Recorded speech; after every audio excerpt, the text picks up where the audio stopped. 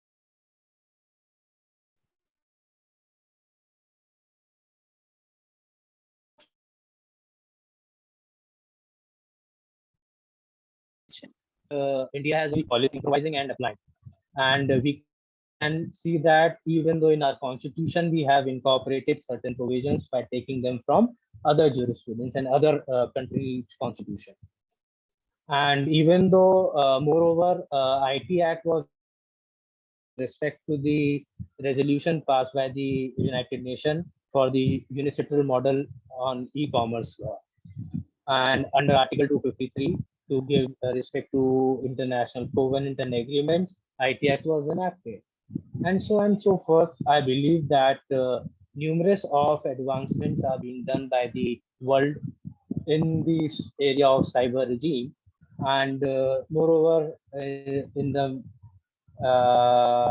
area of artificial intelligence, machine learning, and dark net, dark web, we can term it, and misinformation, hate speech, and data privacy, and IoT, ICT. So we can always accept what is being enacted by the other countries, which is fruitful for us after analyzing the same. So those are the things which I would like that it should be incorporated Yes, from the true. foreign jurisprudence. Yes. So, sir, as we know that this cyber world is so much like it moves on a very fast pace. It keeps changing. It keeps evolving every day. Every day, a new problem, a new situation come up in this arena. So, how do you think that our IT laws can catch up with such a fast changing scenario every single day? So practically, yes, I do agree that technology is very vibrant. It's prompt. It changes quickly within a fraction of a second. But to compete with this technology, law which is of inclusive nature, not of being exhaustive, can always tackle with the situation and will always be a key role to handle the new mischiefs being introduced by the technology. So open-ended law to have a future perspective will always suffice to cope up with technology. Yes, sir, so true. So, do you think that Indian cyber cell needs to be equipped with more advanced technology and the formal trainings in the technical sphere in order to offer effective and efficient redressal and investigation? Ashama, I believe that not only Indian cyber cell, even though the every agency of the world has to be technologically advanced and equipped with the uh, present scenarios by having in mind that what can be the futuristic technologies which can help them in investigation and taking down the crime. So it is of a very important note that every agency of the world should be technologically advanced. And Equipped. though we are also coping up with it. So, are there any governmental schemes or any initiative which is trying to impart more technical knowledge in the cyber cell at the present moment? And there are numerous of government initiatives under which government is engaging with the non-profit organizations and offering courses on the technological aspect and understanding the technology law. Perhaps there is ISEA, Okay. Information Security Education Awareness Program of the Ministry of Electronics and Information Technology. Beside that, I4C is also conducting numerous seminars and programs to develop the technical skills within the government officers. And there is also volunteer initiative introduced by MHA only, under which the citizens can register themselves with the government portal and flag certain unlawful activities which is being taking place on the World Wide Web. And there are numerous of other organizations also which are imparting knowledge in cyber law and technology laws. So as you're working in ministries from like so many years, so what are some of the amendments that you would like to specifically see in our IT Act in coming years in order to cope with the whole situation? So, Ashima, as I've just discussed that AI, ML, dark web, and IoT, ICT, misinformation, privacy issues, data breach, all these are of more complex nature and need to be addressed. Mhm. Among these, what I believe so, misinformation, hate speech, and data privacy is of more concern because it impacts the on aggregate level. The society is Yes. more manipulated and adversely affected by misinformation, fake news, hate speech, and data breaches. So I have this in my personal view that these are the major concerns which are needed to be addressed. And even though we need some cyber special codes so that fast tracking of the cases pertaining to cyber regime can be disposed of in a prompt manner. That's what I believe so. Yes. So so at the end, something which is like last but not the least. So, what would you recommend to the users of the cyberspace as precautionary measures in order to prevent any sort of data breach, or in order to like rectify whatever they have done wrong, or if there is any erosion of privacy, what can they do in that case? Okay. So we all are aware of this saying that speed thrills but kills. Each of us has seen this hoarding while driving. So the same applies to the World Wide Yes. Web too. And in here, while every individual and a user is opting for a new app or some website or going and surfing on the web in a usual manner, they should always act vigilant. And while giving permissions to those applications, websites, one should at least read in a hurry manner that what all the website is taking from you. Nothing is for free. If they are accessing, then to what extent they are accessing? They you are allowing a person to trespass by way of playing with the words. So you should always act vigilant and you should always read what you are accepting for.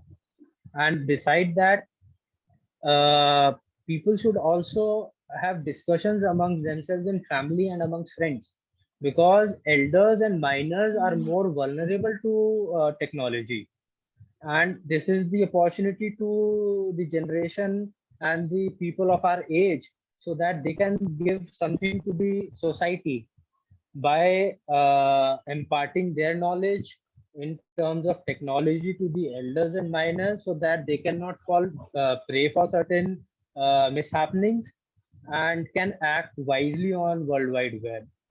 And I would really appreciate that youngsters like you who are pursuing law and have taken such an initiative that they are discussing Yes. on cyber regime with such a vigorous intent.